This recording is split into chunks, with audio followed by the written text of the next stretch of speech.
Aloha! I'm Eric Anderson, pastor of Church of the Holy Cross United Church of Christ in Hilo, Hawaii, and here's what I'm thinking.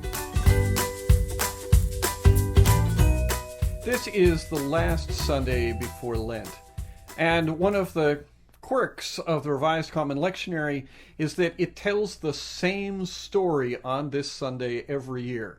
It's the story of Jesus' Transfiguration. This year, we're reading it in the Gospel of Matthew, but it pretty much runs the same. Jesus goes up on a mountain with some of his disciples, and while they're there, suddenly he starts to glow. And they look around, and suddenly there are two more figures standing with him. There's Moses and Elijah, and Simon Peter, who's always the first one to say something odd, says, well, what we need to do is we need to build booths. One for Jesus, one for Moses, one for Elijah. Well, nobody really knows, I think, quite what to make of all this.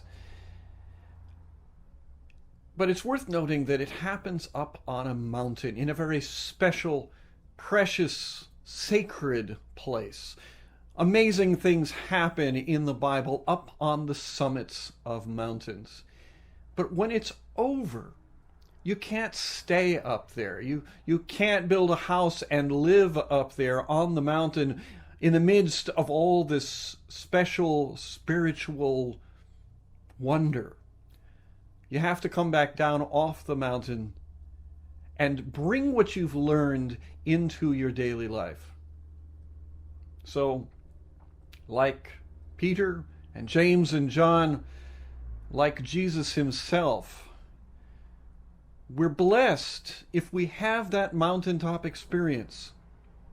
But the mountaintop experience has its real life down in the valleys and at the edges of the rivers and the oceans, where it lives out with us. Well, that's what I'm thinking. I'm curious about what you're thinking.